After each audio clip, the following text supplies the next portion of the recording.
opportunity. It's like working a bad Jew wedding. I gotta tell you, Larry, if I knew it was you, now that I see you, I never would have showed up. I never saw a man that I never liked, and you're one of the guys I never liked. Hey, good evening. I got through with the show at... I didn't need clothes. Dwarf on the drum. I got through... Sit down, will you, lady? What is this, a Hanukkah play? It's not a Hanukkah play. I got through with the show, and Barry... Is Barry here? Oh, sure, he's always here. He's walking around saying, I'm bigger than Steve. Anyway, Steve's not here tonight. He's in the Mediterranean, Santee Lane. Go under the water one more time. They just got married, so we'll all feel relaxed. But I'll tell you this, I can say anything. What can he do to me? I got other jobs lined up. This isn't it. I mean, you guys, Benny Binions is starting to gain on this place. Look at this one, real Jew right in front of me. No. But Larry, this is you're 40 years old. When I was 40, I was locked in the bathroom with the radio on loud. I can't understand it, why you'd have such a turnout, which is weak when you look at it. It's your 40th birthday. I gotta think when I was 40. Jesus. I was 38 years old when I got married. I'll tell you my life, as long as I have to be here. Who the hell cares about Larry? You people are not going to get emotional. You show up, because a notice comes to your office, show up, kiss Larry's ass, and then we'll all go home early. If Steve Wynn or Barry Shear, who's the new guy, Barry Shear's in the back, he'd be in the front, but his Valium shipment comes in from the side door. And that relaxes him, and he's sitting with Michael Mignoni, who was a long story, who helped me decide if the Godfather would live.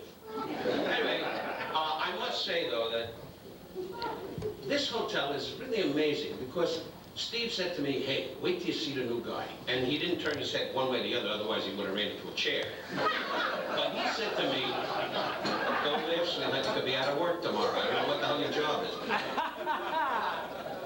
But Larry said, Steve said to me, Don, I have people, Barry Shear, top guy, full of energy. Because Dennis Gomes, I just left him in Atlantic City, and he's on the boardwalk shooting pigeons. But, I don't schmeichel anybody here, because when Steve gets moody, none of you will be sitting here. I mean, Thursday, we could all be walking around looking for work. I mean, it's a very set kind of organization. But Larry, you're so solid. I swear to God, if there's anybody that Steve loves, it's you. Barry Shear will put his arm around you, hug you, kiss you on the lips. But if Steve wakes up one morning and finds out you're here, you're out of work. And if you notice, with all the executives, they're so afraid to laugh because they know there's hidden cameras. But I gotta say, nothing can happen to me. This is a favor. I'm going on American West in about 10 minutes, which could hit a mountain and save Steve a lot of money. But I must say, though, that I know that how you've been great with the credit people. Barry has to go to Hong Kong 7 times to get the people you okayed.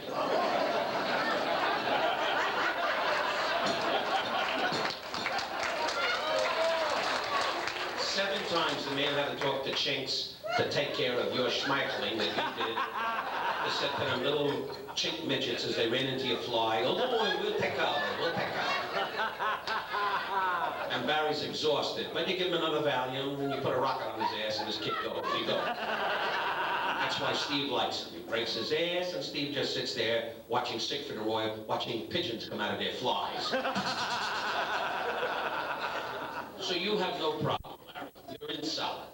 As long as Barry don't get moody, and he don't tell Steve, and then it goes to Joyce, and then they have a big fakakta meeting, and suddenly, and you're not exactly heavy, and if you lose any more weight, you're going to have AIDS and die.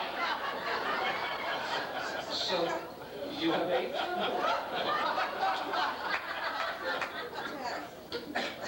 And Bill, which I told him, because Bill is the guy that's done so. We went down to Port Arthur, Texas, and I said, make a note about Bill.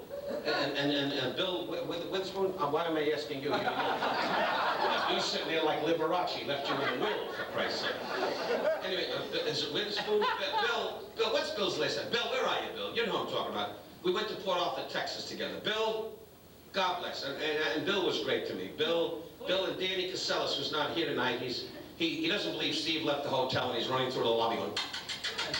Anyway, so I gotta say, Billy, thank you for everything, really. And convince Larry that he'll never get another party like this. This is the last time, Larry. Let's be honest. Are you married, Larry? Why? I can't picture you making love to the wife with your body, for Christ's sake. It's like sleeping with a pencil. Anyway, you probably lay on the bed with her and say, do you have credit?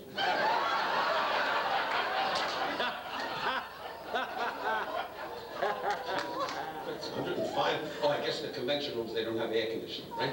They got a fag on the roof that blows on you. Anyway, but I must say, you're all the heavyweight people of this hotel. You've done a lot for me. You should see the crowd that turns out. Polyester is the top clothes that they come in. They stand in line with the fakakta polyester, and Barry said, Don, I'm going to change everything. Because Dennis Gomes is now in Atlantic City, who's a very dear friend of mine. He really is. He keeps telling me Donald Trump is going to live forever, and he walks around the Taj Mahal looking for friends. But the main thing is that now Barry is here, who is the Jew dynamo. You're half Jewish, Barry. You're not full Jew, right? He's a moron, too. He can't answer these questions. But the main thing is, Larry, don't spit up. He's spitting up all over the fake dickie in the tuxedo. Right, sir? Larry, tonight you go home, you give a shot at the wife, you lay on the bed, put on your underwear and say, I'm a power. Larry, try to believe that. I've seen your face and I've seen your body walk through the casino. You're an embarrassment. Your fakakta body is a disgrace, I swear. I would love to see you in your underwear making love to that wife, I swear to God. Look at this, one of the guys went, I saw it, I worked the light. Anyway,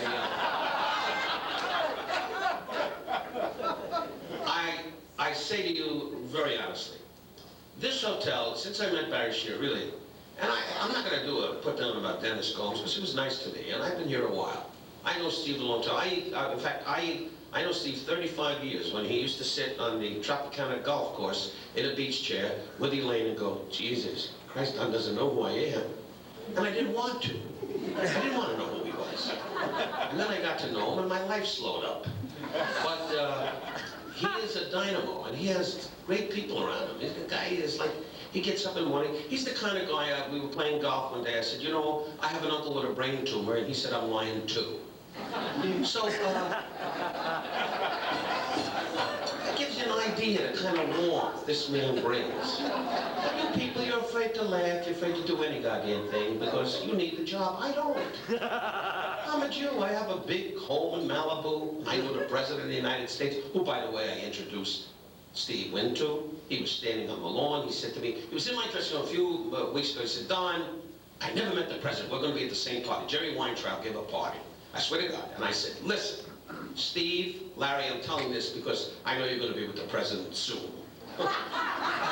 Anyway, first you got to go to Hong Kong and get the money they still haven't come up with, for Christ's sake. Anyway, and I was in Hong Kong, and they're not going to pay a dime. I'm telling you. The guys with the Larry Katz, screw him, screw Larry Katz. I'm perspiring like I got to do good here. Anyway, I don't get a dime. I did this at Bally's Grand for 5 minutes. They gave me beautiful sweatsuits, sweaters, everything. I get from them, thanks so much.